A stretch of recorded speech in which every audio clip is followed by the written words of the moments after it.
Hello, and welcome. Thank you so much for watching G Styles.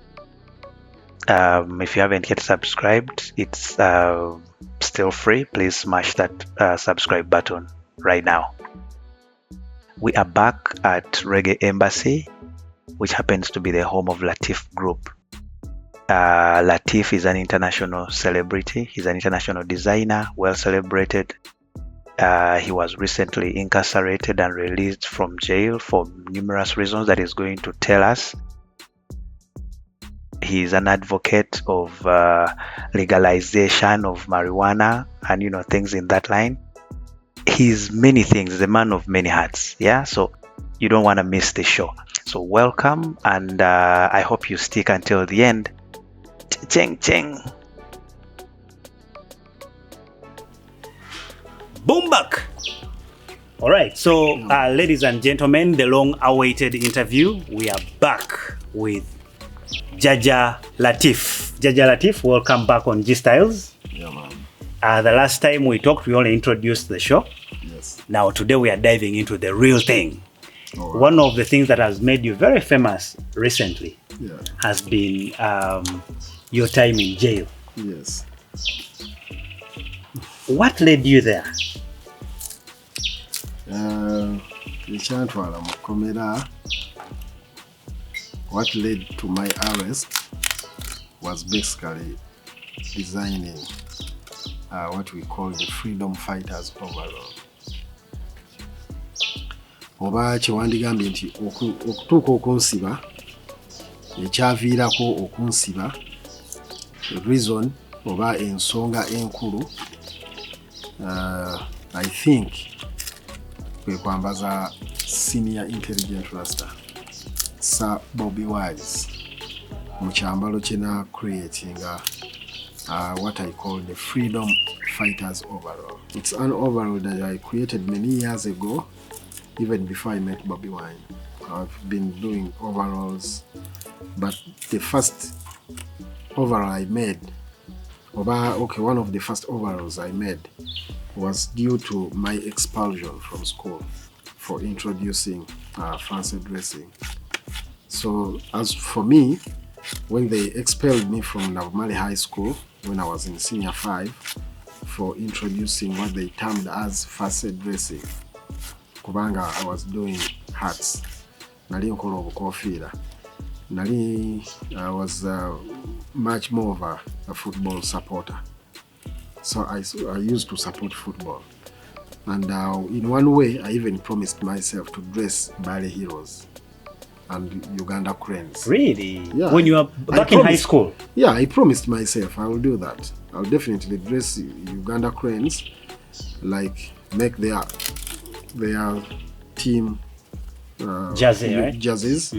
I'll do that because I promised myself. Like I promised to dress Lucky Dube if I ever get a chance. And when he came to Uganda, I was like, this is the prime moment. And I did it. So I dressed, that dream was covered. But I also promised to dress my home team, Mbale Heroes, which I will do. And I also promised to dress my national team, the Uganda Cranes. So I promised myself. So it didn't be a nesuubiza. Sina manja.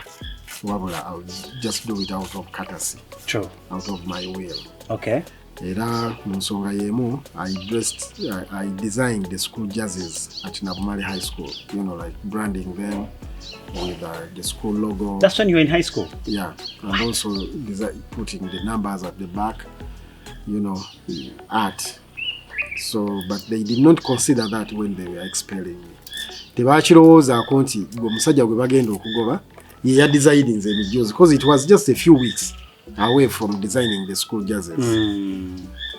When they confiscated many hats around the school from students, they were like, when omusajja introducing bichi. But now that gets me to another thing. It means your art started way back, way before even high school. Before high school, Because back in, as far as I can recall, from P2. I was going to think that you developed it in high school. Did you art at high school? Yeah, of course I did art, but I never attended any art lesson. because I was doing art already. I was art already practicing practitioner. Yeah.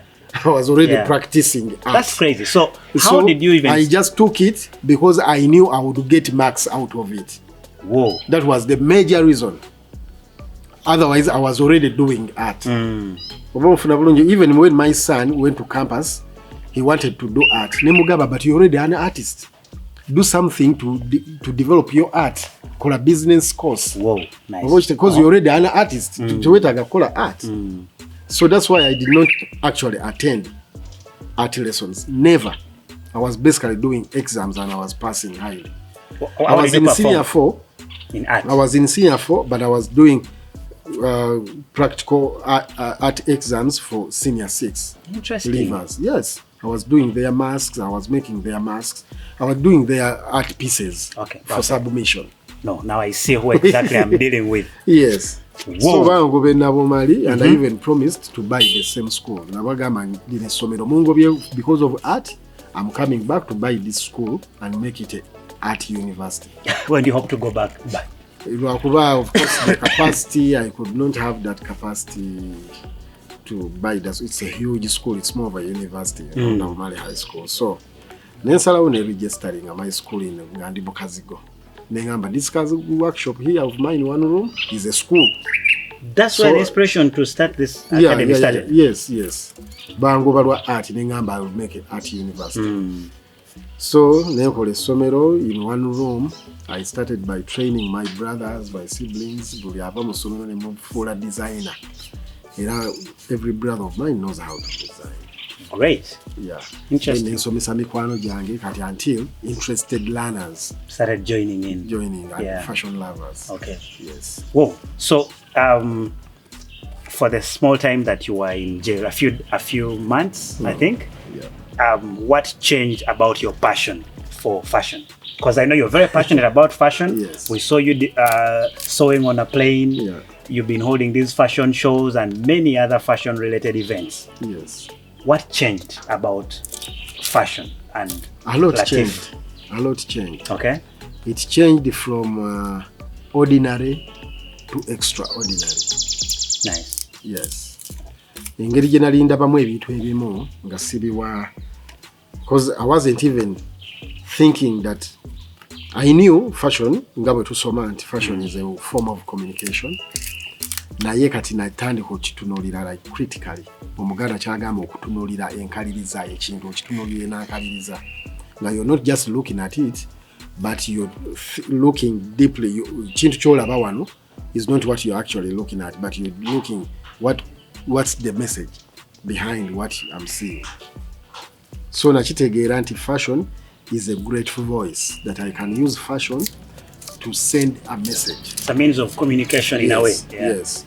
So kati fashion nze navudde mbine eri aba fashion designers aba bulijjo. Nze ndi fashion designer oba gwe wandiise oba activist oba I can use my fashion to fight for freedom. Like I made the freedom fighters overall to fight for freedom of workers after knowing that an overall is a workwear, that I would use the fashion, the design, the overall in a way to send the message that I am fighting for freedom of workers. And therefore, if anybody fighting for the freedom of a nation, freedom of anything can wear it in a way to send a message that they are fighting for freedom. Okay. So that's why even Bobby Wine embraced it. Nagamba, I want to wear an overall. Okay. Yeah. I got you. So I'm curious to know, you've been designing for years. Yes. Why is it that this particular outfit is the one that got you in trouble? You designed something for Lucky Dube. Yeah. Lucky Dube sang lots of freedom songs, lots of beautiful songs everybody dances to, till now. Yeah. Like, what was it about this particular wear that landed you in trouble? Was it the color? I'm not very sure because they did not tell me their motive. But I can use my intellect to, try understand and also beat their understanding. I try to understand to beat your understanding. But of course, red is basically a national color, as we know. Red is a national color, and secondly, it's a striking color, and everybody loved it. And the person who wore it is a national figure, is somebody everybody loves, is someone if he touched anything, it would develop. N'ekirime ndowooza Bobi Wine bw'akwata ku kirime nga kyabadde kikaze kiyinza okumeruka. Okay. So amasanyalaze ago, so bwe nkimukolera ndowooza ne kinyiiza ba opponents be, kubanga kati ate yes takyali opponent, actually he has opponents because people regard him as their president, ngaira bawulira people's president. Kino si kyogera kubuguumiriza, but I mean kyekiri ku ground. Oba Morgan Heritage bayimba akayimba some line bagamba they think we are the minorities, and yet in their understanding they know we are the majorities. That was Peter but Morgan. They do not want to accept what the majority are saying. So ng'omuntu yenna alina obujja bw'alaba akalungi k'ofunye kisobola omunyiiza era afuba okulaba nga akikulemesa. Bw'amanya nti nno ono yakwambaza kati kubanga njagala olabika obadde onyuma nnyo, oyo bwe naamukuggyako tojja kuddamu kunyuma. So Bobi Wine yanyuma, and everybody, he actually set a trend nti everybody loved the overall. Eriyo n'abatajagala no mu red wabula nga bagamba njagala overall oba ya green, because abantu bazikozeseza mu white, mu black, mu color zonna yellow. You get my point? Nti he has set a trend, everybody loves it. Okay. So ekyo kyekyaleadinga to my arrest. Ndowooza omukulu yanyiiza bakulu banne. Bakulu banne ne bagamba nti omukulu oli mu mukabe. Oba ofuna bulungi kati ne bajja ne bankaba ne bateekayo mu. Interesting. Ne baagala okunteeka mu kabuli. Oba ofuna bulungi riri kale. Omukulu yanyuma n'anyiiza abakulu. Abakulu ne batowa order ne bagamba omukulu yakoze overall mu mukabe mumuteeke mu kabuli. Naye mukama mukama n'agamba nedda bamusumulule. Bwekityo bwe kyali. Okay. No, it's nice for you to be out. Yes, it's important. Yes. And I'm glad that your spirit wasn't crushed. You're still designing even bigger and better. No, I'm just being Rasta. Yeah. Ngomu Rasta abera Rasta is being closer to God. That's what Rasta is all about. Ntingera bawulira Everton Blender yayimba if Jah is standing by my side then why should I be afraid? Oba ofuna bulungi abarasta nti singa Katonda bw'aba Katonda really ng'ayimiridde kumpi nange, why would I even worry? Lwaki ntya omulabe? Oba Katonda ayimiridde nange ate lwaki ntya omulabe? If Jah is standing by my side then why should I worry? Be afraid. Why should I be afraid? Oba ofuna bulungi. So nze olw'okubanga nali manyi I'm doing Jah works, nkola mirimu gya Jah to beautify, because fashion is a form of beautifying. Katonda yatukola n'atuteeka mu nsi eno ng'akoze byakoze, naye ensonga lwaki yakola ba designers, we are the co-creators. So tumuyambako bye yalekayo yabitulekera n'agamba baana bange do Jah works. So I'm basically doing a Jah work. That's why I'm not afraid. I'm not doing anything against humanity. I'm not killing nobody. I'm not backbiting nobody. I'm not talking shit about nobody. I'm basically making people look beautiful, look smarter. I'm teaching people. I'm basically doing Jah works. Yeah, man. Nice. Tell us about the dreads. You had grown your dreads for a long time. I read online. For 17 years. 17 years. And in an instant, they were all gone, cut off. Exactly. Were you warned before they were cut off? I'm just trying to understand like how the events that led to them being cut off. Were you told that, hey, tomorrow we are cutting off these dreads? Oh, no. It didn't happen. What happened? When I was in prison, I learned that we baleeta abasibe leero basula abalina enviiri zaabwe. enkeera ne bazisala. And that's what happened. It wasn't the case with me. It didn't even last 1 hour. Ne batowa order bansaleko enviiri, one officer. Naye ekirungi namuleka ali poole nga ali humble, in other words. Ye humble-inze. He was in regrets. Yejjusa lwaki yasazisaako Murasta enviiri. So ne muyiyamu n'akayimba afande namulesa ali poole. Okitegeera. Hey. Yeah, man. Okay, so they were cut off instantly. So Yeah, growing they were them cut off instantly. So growing them for 17 years meant that they meant something to you. Being a Rasta man. Being What a Rasta man, basically for that identity. But correct. I mean, it's not a big identity as such, but after knowing that you are Rasta man without dreadlocks, Correct. after knowing the other is a Rasta man without dreadlocks, Yeah. it's not that much big identity. You don't have a dread. It's just a sign of respect. Correct. Yeah. Someone decided to grow the hair, it means he is independent in mind. True. So people should even develop trust in that person. I agree. Singa olaba Rastaman aza okuyimirirawo ku bwa president. Ndoza yensonga lwaki abantu bakkiriza nnyo ne mu Bobi Wine. Wadde system temukkiriza kubeera n'anviiri. But the heart is 90+% in being a Rasta. Nti omurasta bw'ajja n'ayogera ekintu ng'alina dreadlocks, it's very easy to trust him. Kubanga oba omanyi how high his spirit is. Rasta. So dreadlocks kiri kitiibwa. It's So more that's of a the significance crown. of dreads. It's more of a crown. I hear you. Oyo abeera muntu wa kitiibwa nga bw'olaba kabaka. It's a crown. Era cutting off the dreadlocks, I feel like they are decrowned me. Nawulira nga gwe bajjako kubanga natuuzibwa ku Namulondo yange 17 years ago when I grew my dreadlocks. So cutting off hair was a very wicked act, very inhuman and disrespectful.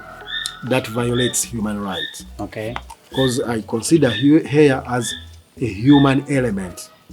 Nti omuntu olina okukulerera, omuntu olina okubeera n'enviiri, omuntu olina okubeera ne libs zonna nga zikola zifunction. So gwe okuva eri n'onkuulamu enjala, that's a violation of human right.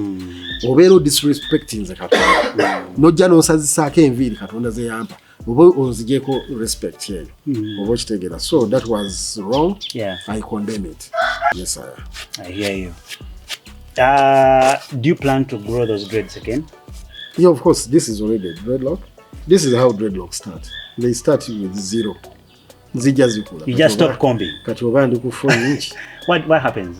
You stop combing? Just stop combing. You just let it grow. It's not that you stop combing, but you let it grow. Let the trees grow. Yes. Let the Natural. vegetation, let it grow. Yes. Yeah, man. Just simply embrace it. Interesting. Katonda azikuwadde. Simply embrace it. Yeah. Mwezagale. Yeah. Zaanirize. Okay. In our introduction, there's something we talked about, a language that you've crafted here, Languisada. The Languisada. Oh my Nali goodness. nakugamba or introducing G styles Yeah, to the people Yes, in sir. Languisada. G-style. Eno language sebo ya research. Ya Yes. research. Actually, bagambe ba subscribing in Languisada. Abata na subscribing. There are those that are watching by the right Yeah, now. man. Ngate bana subscribing. You can imagine. Yes. Let them subscribe, but tell them in that language you've researched Languisada. and developed Nze manyi. at Nze Latif manyi baagala okuwulira Reggae Embassy. Languisada. Yes. Era katubongereyo. Yes. Leero sigenda kyogera mu Languisada. Yes. Kubanga njagala mu program eddako Yes. nayo mugiwulize. Njagala bwe nkomawo, njagala tufunemu 30 minutes nga tugenda Languisada. only. Only. Whoa. It will be in a form of teaching people. So Languisada, like any other language, nga bw'owulira nti Languisada. Language Sada. No. Tekiri automatic bwe kityo. Olaba konsesaako. That is now Languisada. Kati those effects. Etandisa okukwatako. The moment you blow out of laughters, essanyu oba okusekamu, eyo ye Languisada. Ye language ey'essanyu. In Uganda, Sada is a slang for marijuana.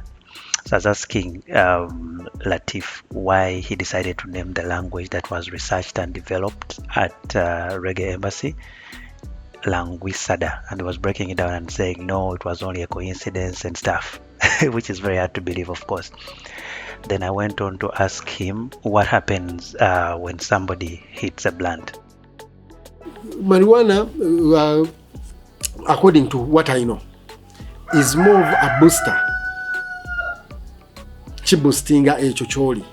My advice to marijuana smokers, if you try it and you cannot handle it, leave it. It's not for you. There's a gentleman along Entebbe Road. Yeah. I've seen this guy for many. I mean, it's been a while since I saw him, but the few times I was staying along that road, this gentleman would go and smoke his marijuana. Yeah. Then he comes walking in italics, walking backwards like this, like italics, like a slanting line. Yeah, man. Then I would wonder how this guy would walk. So what is that was enhanced in him that would get him to walk like that? Because before smoking, he would be walking normally. Yes. Ayinza okubanga yali mu act oba lu actor nga bwagira mbwati. Now I feeling is in the movie. Oba kitegeera because teyatugamba lwaki yali atambula bwati. I'm just thinking okuleka nga tuwulidde ye nga mwennyini ayogedde n'agamba this is how I feel or something. So bwe wezuula nga conduct yo eri nice, because you can know how you conduct yourself and how people react about your conduct, then you can carry on. If you find out you cannot handle, please leave it. Yes, Russ, I hear you loud and clear.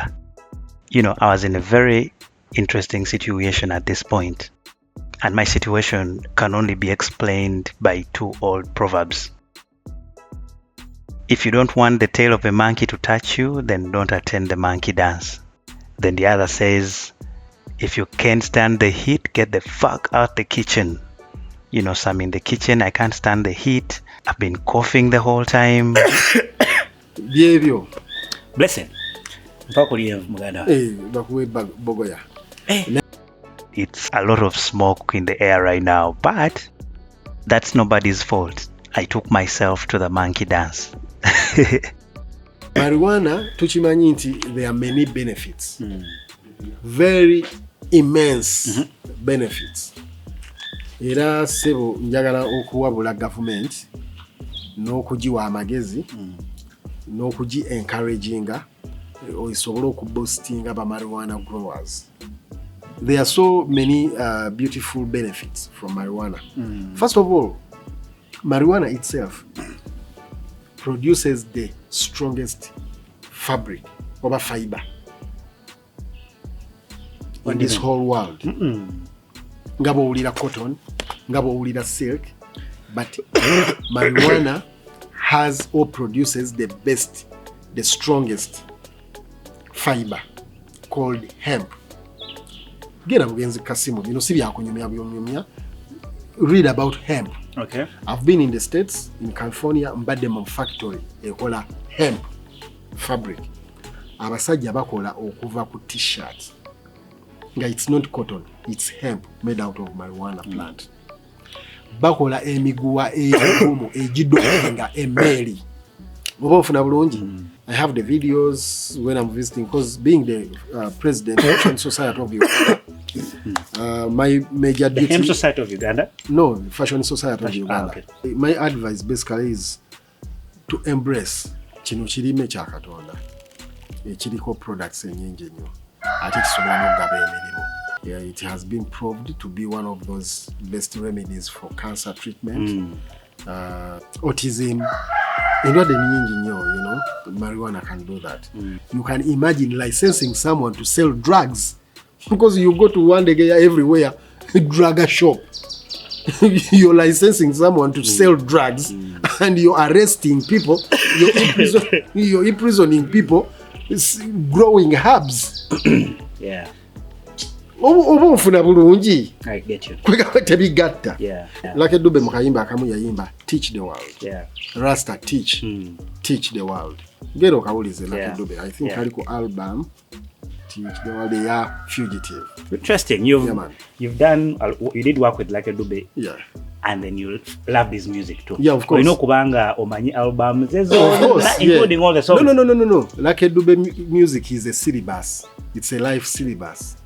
Bob Marley, when you listen to Bob Marley and his music, ogenda kumanya nti you may not even need the formal education. Really? You can follow the guidance in the music, the message in the music, the teachings in the music to guide you to get through the life. Okay. I hear you. Now, on that note, I won't add anything on that. So I would like us to briefly, in our introduction, you still mentioned Reggae Linga. I'm curious to know where that came from. Before Jaja Kaya still comes in to drop some vibes. Reggae Linga is a type of music. Because here we do a kind of music called fashion-inspired music. Okay. It's a type of reggae. More African language and African beats. Okay. Now, let's have Jaja Master Kaya abantu asooka abayiseemu eggaali yawo. Over to you, Jaja Master Kaya.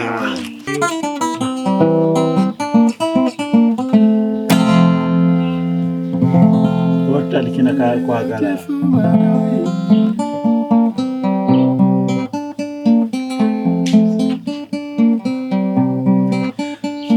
Tujja basaba nga mutuyambako ku backing eyo. Ebife n'ebifuba bituluma. Amaloboozi mafu.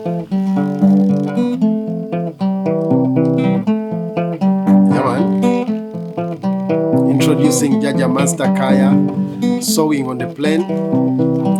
It's never been seen before, a man sewing on the plane, but this time around, Latif from Uganda, a Rastaman, did it. He's not a Nigerian, he's not a Chinese, he's not an American, what they are tungira mu America. He's not Chinese, on the original. All the duplicates and fake things come from China. Nefe tugamba nti ono si mu China wabula ali original. Secondly, he's not Nigerian because tumanyi nti aba Nigeria be bali brave, be bali aggressive, bakusobola okukola ekintu kyonna. Nawe bwe twabalaba mu World Cup, abasajja bajja ne balya fufu ku nnyonyi. Naye this time around, in fashion, we beat them. Kino si bwe bakikola. Wabula it's a Ugandan, a Rastaman from Uganda. Yaman Latif sewing on the plane. Jaja Master Kaya. Abantu babakayimba, why not? Abantu bangi babadde beebuuza ani yakikola yakikolera wa yakikola ddi yakikola atya ansa zizino Latif Madoi. You can Google now. A man sewing on the plane. Is it Latifu? Latifu. Simu America. Simu China. Original. Simu Nigeria. Wade ya chikola. Simu Jamaica. Naye Jamaica. Oh mwana wa wano. Gake mufika. Is a Rastaman. On the plane. Latifu. Latif sewing on the plane. Sewing on the plane. Latif sewing on the plane. Sewing on the plane. Oh yatunga kunyonyi. Sewing on the plane. Latifu. Sewing on the plane. Latifu. Yatunga kunyonyi. Yeah, man. Oh, on Emirates. Sewing on the plane. Turkish Airlines. Sewing on the plane. American Airlines. Sewing on the plane. On KLM. Sewing on the plane. Turkish Airlines. Sewing on the plane. Uganda Airlines. Eyo yeddako. Omanyite tutungirangako ku Uganda Airlines. But we hope we can make uniforms and for the hosts, for air hostess, the pilots, we can make the uniforms, we can make tusobola okukola ebintu gy'ennyonyi. If we are given a chance tusobola okukyusa emito gy'ennyonyi egya Uganda Airlines on a trip from Uganda to Dubai. Ne tugenda n'abatunzi baffe ku nnyonyi ne tutunga emito gy'ennyonyi gyonna oba ne tukola uniforms z'aba pilot oba ba air hostess zonna ne tuzikolera on board mid-air ng'ennyonyi eri mu bbanga. If I can make a full outfit nga bwe tugenda ogiraba mu video wano, if I can make a full outfit on board mid-air nga bw'olaba ennyonyi ng'eyita awo gwe kitwale nti waliwo asaavinga kacaayi, waliwo ali mu toilet naye ate waliwo n'atunga. Yaman. Tugenda mu maaso ne kye twayise reggae linga fashion inspired music. Jajja Master Kaya yongera bano bababike. Yaman.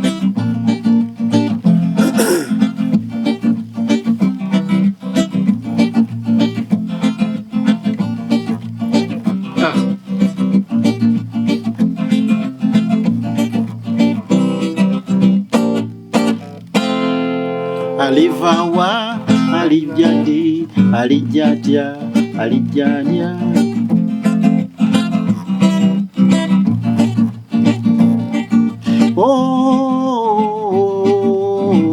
Oh, Mary, Mary, marijuana.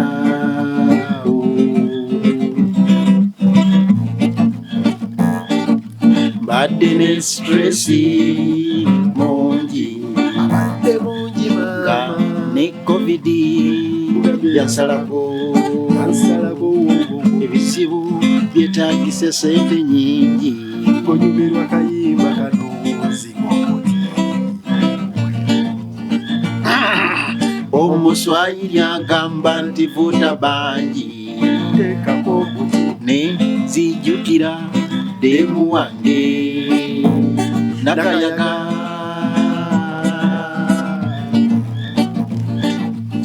erinnya ly'ezzungu ye Mary Jane oyo yambererawo nambudabuda munaku ne musanyu mugeto Get up, stand up, rise ne up. musite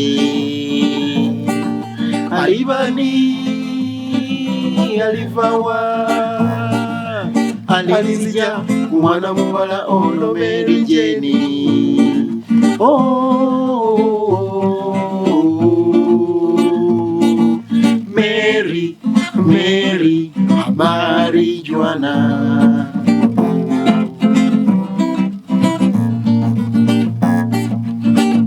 That's right. Ulira Abababiloni banda babubi mugeto Get up, stand up, rise up. musite. Yaman. Mary Jane kale mwagala nze mulabanga eddagala abo abantu bangi balwadde kansa Awamu ne COVID. olw'okubanga eddagala tebalimanyi ne bwembe Colombia ne Jamaica Bajama bayaga. Mary Jane bamumanyi eyo mu America abaana bamumanyi Sensaman, Dallas, Texas. eyo mu Europe kikabuka Amsterdam banywa kyere wano mu Africa be baana baliwo Reggae Embassy. eno mu Uganda tukubwa nnyo Webuza Hedi Masada. alibani alivawa alizija mwana muwala ono Mary Jane. Oh, Mary, Mary, marijuana.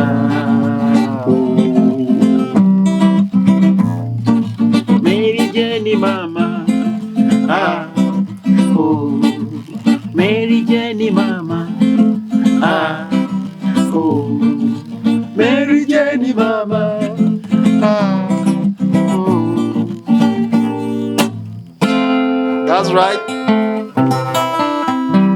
Kwa Nkwagala nnyo dali kiro na misana.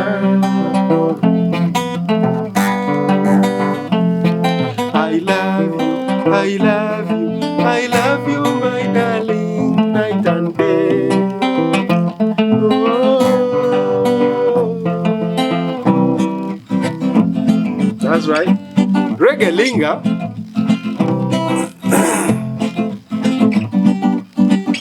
Champion Record Studios. Omukwano kyabutonde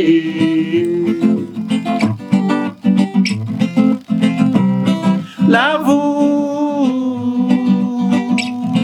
ewoma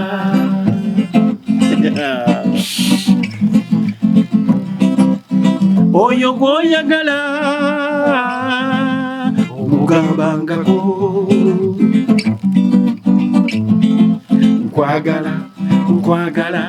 nkwagala nnyo dali kiro na misana.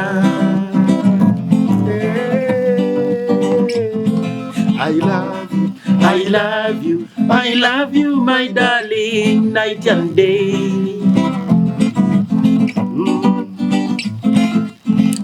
Kusaawa eri ey'okwepiikya onjukira gye twalimu naawe. Reggae yali avuga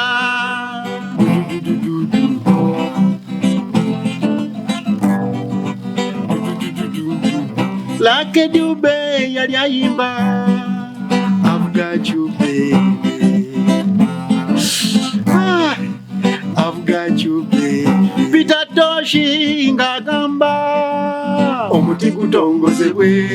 Legalize it. Yeah, man.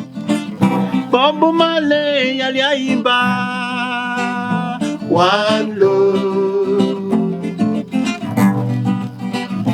One love. feno nga twepicha. Picha zokka nga twepiikya. Yeah, man. Tuli bifaananyi. Yo yo yo yo yo yo yo yo yo yo yo yo yo yo yo yo Ula. Yo yo yo ngenda okulinya ennyonyi sirwa kirala kyonna wabula gwe endete yonna gy'oli My lover. eyo yessaawa bulamu bwange gye nsubiramu essanyu.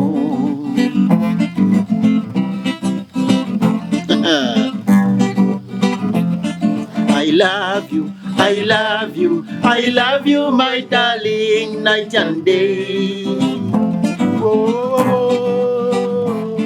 I love you, I love you, I love you, my darling, night and day. Nkwagala nnyo nga jjajja Kaaya bw'ayagala endongo. Nkwagala nnyo nga designer Latif bw'ayagala ekyalani. Kacha, kacha, kacha, kacha. Olunga atunga. Nkwagala nnyo nga President Museveni bw'ayagala entebe. Ojja kulya essasi. Singa oneesimba ku ntebe yange. Ojja kulya essasi. Nkwagala nnyo nga abantu b'e Uganda bwe baagala Bobi Wise Ewuganja. Yeah, man. nkwagala nnyo nga barasta bwe baagala essada. Yoyoyo Mary Jane mama, yoyoyoyo Mary Jane mama, nkwagala nnyo dali kiro na misana. I love you, I love you, I love you, my darling, night and day. Love you, I love you, I love you, my darling, night and day. Tugende maaso. Yeah, man. Yeah, man. Wewe kabwe. Yeah. Tukube kaliwa. Ha, batukube ba. Kitenje.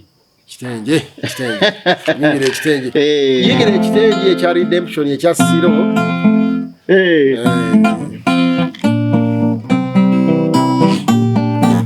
Regelinga. Regelinga. Yeah, man.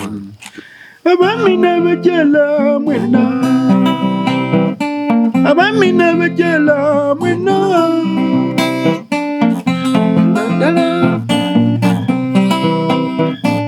Nadala balye ludeli muno silandani. Chemba kutira kiri kimu butekubagiza. Abamina bajala mwena. Abamina bajela mwena. Nadala balye ludeli muno silandani. Embera za kolona za tutakula. Kakati tuve mu nyumba. Bitenji pate ine sonze mumale. Atenga tetusani dedala kujisuwa.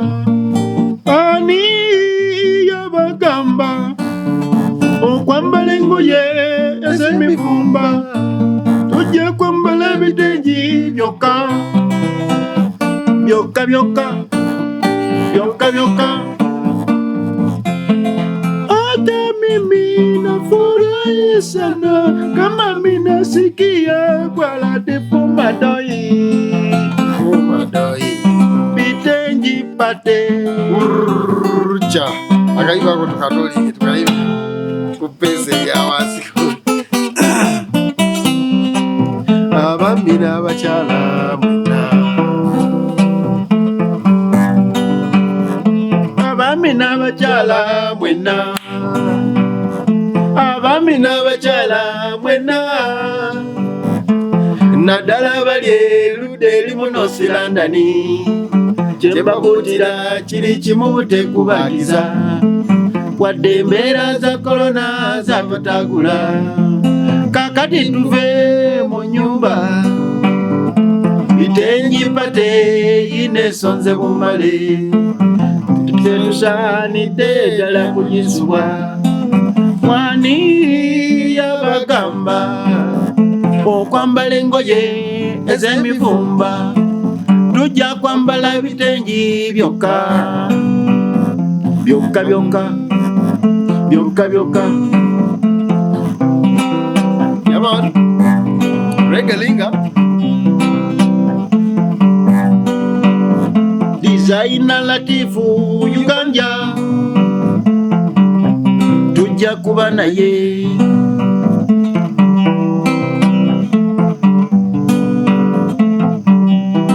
Hata mimi nafurahi sana kama minasikia Latif Madoi mama nyabo.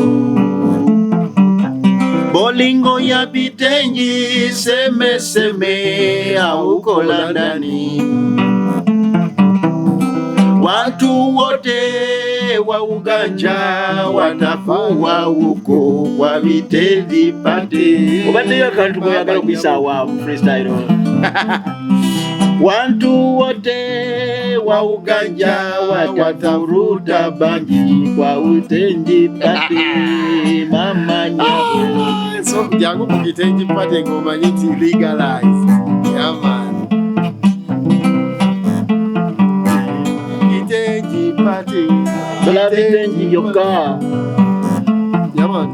Kwambala bitenji byokka. Kitenji pate. Hata mimi. Kitenji pate. Hata wewe. Kitenji pate. Hata bibi. Kitenji pate. Hata bwana. Kitenji pate. Kitenji.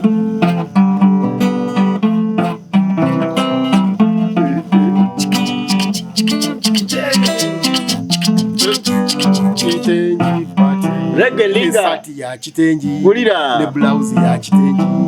Skati ya kitenji. Ne kanzu ya Mandela kitengi, Bobi Wine mu kitengi, ne Mandela mu kitengi, Obama mu kitengi, ne Latif mu kitengi. Okitegedde kintu buli muntu ajja kwambala kitengi olunaku olwo ku Christmas. Tubagala nnyo. Let's embrace Africa. Let's wear kitengi wear. Yeah, man. African wear. Yeah, man. Buli nnaku z'omwezi 18 omwezi gw'Okitoba Kande mwako. nnaku z'omwezi 18 Hang up. omwezi gw'Okitoba Agambye atya? buli nnaku z'omwezi 18 Mark the dates. omwezi gw'Okitoba Yene maaso. eyebeera rasimansi wekugamba tekiba kirungi omurasita okwekubyabuza kurasimansi tujesunze Rasmas Day tujesunze Rasmas Day. eyo mu Amerika bajesunze Rasmas Day. Ne mu Europe bajesunze Rasmas Day. Eswideni bakaka Everywhere. Rasmas. mu Afirika Esawe no tuli mu Rasmas season. Njagala okujjukiza abantu bonna. Rasmas Day eyingirawo nga 18 October era essaawa eno tuli mu season. Bw'oli bwakubuuza tuli ku kigwe mugambe tuli mu season. Tuli mu Rasmas season. Twayingidde dda Rasmas because after Rasmas is life after Rasmas.